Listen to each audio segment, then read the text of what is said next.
আসসালামু আলাইকুম, আমি তাবাসসুম শহরের প্রাপ্তি বলছিলাম পাঁচফোড়ন.com থেকে। পাঁচফোড়ন.com-এর নতুন একটি এপিসোড দেখার জন্য সবাইকে ওয়েলকাম করছি। রেসিপিটি কি বলুন তো? দেখে খুব লোভনীয় লাগছে না? এটা হাঁস ভুনা। হাঁস ভুনা কিন্তু আমাদের বাসার সকলের খুবই প্রিয় এবং আমার হাতের হাঁস ভুনা অনেকেই খুব পছন্দ করে। আমার ফ্যামিলি মেম্বার্সরা আমার হাতের হাঁস ভুনা খেতে খুবই পছন্দ করে। এই জন্য আমি ভাবলাম আমার ভিউয়ার্সদের সাথে শেয়ার করি। আজানের বাবা হাঁস ভুনার সাথে খিচুড়ি খেতে খুব পছন্দ করে। সে রাতের বেলা যখন তখন এই রেসিপি দুটো একসাথে করতে বলে।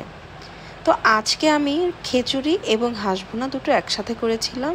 ভাবলাম হাঁস ভুনাটা আমার ভিউয়ার্সদের সাথে শেয়ার করি।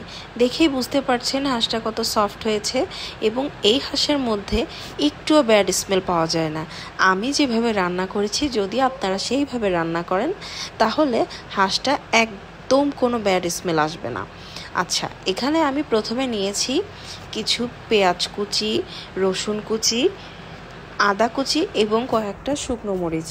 শুকনো মরিচটা যে যেমন ঝাল খেতে চায় তার উপর ডিপেন্ড করে, তবে আমি বলবো হাঁস রান্নার ক্ষেত্রে অবশ্যই শুকনো মরিচটা বেশি নিতে। তারপরে আমি সবগুলো উপকরণ একসাথে ব্লেন্ড করে নিয়েছি। এরপরে আমি পাশে একটি চুলাতে কড়াইতে তেল দিয়ে তার মধ্যে কিছু গরম মশলা তেলে ফোড়ন দিয়ে দিচ্ছি। তেলটা আমি নিয়েছি সরিষার তেল। সরিষার তেল হাতের কাছে না থাকলে সয়াবিন তেল দিতে পারেন। এখানে আমি এলাচ, দারচিনি, তেজপাতা, কিছু গোলমরিচ দিয়েছি তেলের মধ্যে। তেলের মধ্যে যে কোনো গরম মশলা আগে দিলে ফ্লেভার বেশি ইনহ্যান্স হয়। এরপরে দিয়ে দিচ্ছি কিছু পেঁয়াজ কুচি। পেঁয়াজ কুচিগুলো আমরা ভাজতে থাকবো এটা লাল হওয়া পর্যন্ত। এবং আমরা যে উপকরণগুলো ব্লেন্ড করতে দিয়েছিলাম ওখানে 1 টেবিল চামচ জিরা আমি অ্যাড করেছিলাম। আর পাশে এখানে আমি একটি পাতি হাঁস নিয়েছি, যেটা প্রসেস করে নিয়েছি। আর একটা কথা বলে রাখছি, হাঁসটা অবশ্যই গা থেকে চামড়া ছিলে নেবেন। চামড়া ছিলে নিলে হাঁসের মধ্যে যে ব্যাড স্মেল থাকে সেটা ধোয়ার পরে কিছুটা কমে যায়। অনেক সময় আমরা চামড়া সহ মাংস কাটি না, সেটা আমি বলছি চামড়াটা টেনে ছিঁড়ে তারপরে মাংসটা কাটবেন।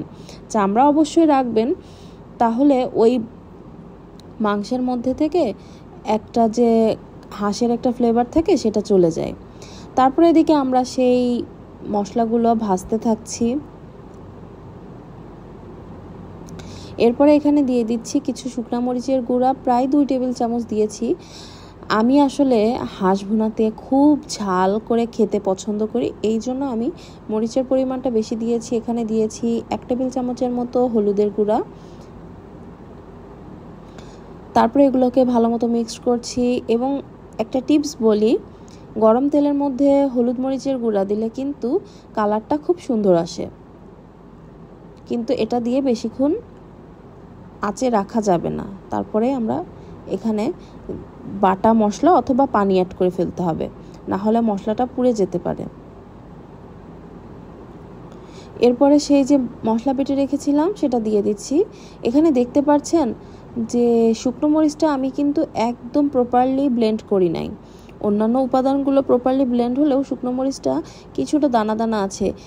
এই জিনিসটাতে গ্রামের একটা ফিল পাওয়া যায়। গ্রামে যে হাঁসগুলো রান্না করা হয় সেখানে এরকম শুকনো মরিচ কিছুটা দানা দানা থাকে, খেতে বেশ মজা লাগে। তারপরে দিয়ে দিচ্ছি এখানে 1/4 কাপের মতো সয়াবিন তেল।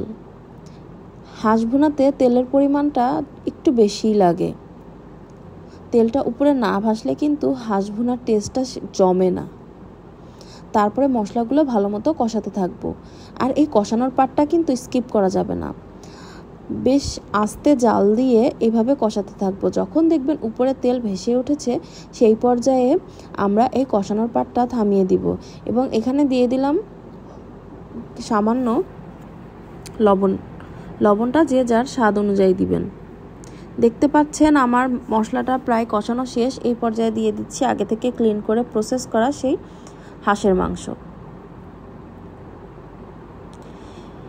হাঁসটা দিয়ে ভালো মতো আমরা এটাকে নাড়তে থাকবো। এই পর্যায়ে কোনো পানি ব্যবহার করব না, চুলার আঁচটা থাকবে মিডিয়াম। তারপরে এটা বেশ কিছুক্ষণ নাড়ার পরে মশলাটার সাথে ভালো মতো মিক্স করার পরে আমরা এটাকে স্লো টু মিডিয়াম আঁচে রেখে দিব।